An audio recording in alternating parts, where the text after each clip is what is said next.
حکیم عبدالحمید دہلوی صرف ایک شخص کا نام نہیں بلکہ یہ اپنے آپ میں ایک ادارہ اور ایک انجمن تھے۔ یہ نہایت ہی سادہ، وزیدار اور پرخلوص انسان تھے۔ ہر قسم کے وسائل اور آسائشیں ہونے کے باوجود بھی انہوں نے نہایت ہی سادہ زندگی گزاری۔ انہوں نے ملک و قوم کی خدمات نہایت خاموشی سے انجام دیں اور ہمیشہ شہرت اور نام و نوز سے دور رہے۔ یوں تو ہمیشہ سے ایک طبیب تھے، لیکن ان کی بصیرت اس فن تک ہی محدود نہیں تھی۔ انہوں نے قوم و ملت کی ترقی میں بہت اہم رول ادا کیا۔ آداب، میں ہوں آپ کے ساتھ آمنہ فاروق اور آپ دیکھ رہے ہیں آواز دی وائس۔ ہماری حوصلہ افزائی کے لیے ہمارے چینل کو سبسکرائب کرنا نہ بھولیں۔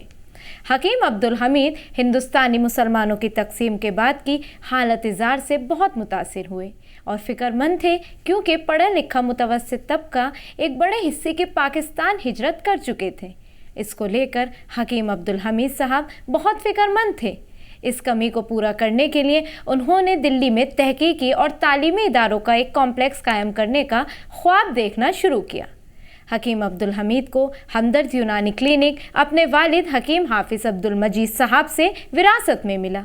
حکیم عبدالمجید صاحب نے اسے 1948 میں وقف میں تبدیل کر دیا۔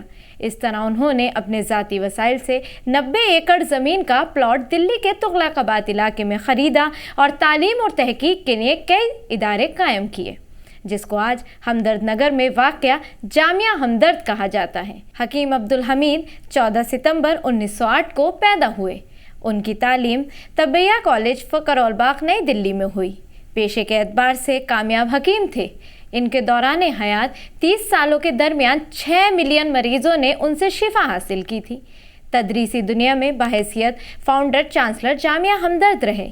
اس کے علاوہ علی گڑھ مسلم یونیورسٹی کے چانسلر بھی رہ کر کافی مقبولیت حاصل کی اور یونیورسٹی کو اپنی اعلیٰ صلاحیتوں سے فعال بنایا۔ ہمدرد وقف لائبریریز دہلی، جس کے تحت مختلف ادارے قائم ہوئے، جس میں institute of Islamic studies, institute of history of medicine, medical research, Hamdard college of pharmacy, Hamdard طبی کالج، مجیدیہ ہاسپٹل کے چیف ٹرسٹی رہے اور ان اداروں کو اپنی علم و دانشوری سے خوب چمکایا اور مقبولیت کے زینے پر پہنچایا۔ ہمدرد national foundation, Ghalib academy, Hamdard education society, Hamdard institute of historical research centre میں فاؤنڈر کی حیثیت سے بھی کارگزار رہے۔ اس کے علاوہ آل انڈیا یونانی طبی کانفرنس کے صدر اور central council for research in یونانی میڈیسن کے نائب صدر بھی رہے۔ حکیم عبدالحمید کو اللہ تعالیٰ نے متعدد صلاحیتوں سے نوازا تھا۔ وہ کئی علمی، ادبی، طبی اور صحافتی شعبوں سے وابستہ تھے۔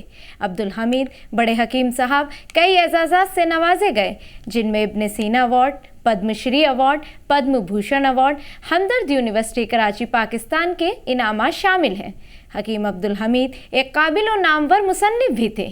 انہوں نے انگریزی، ہندی اور اردو میں مختلف عنوانات پر کئی کتابیں تصنیف کی ہیں۔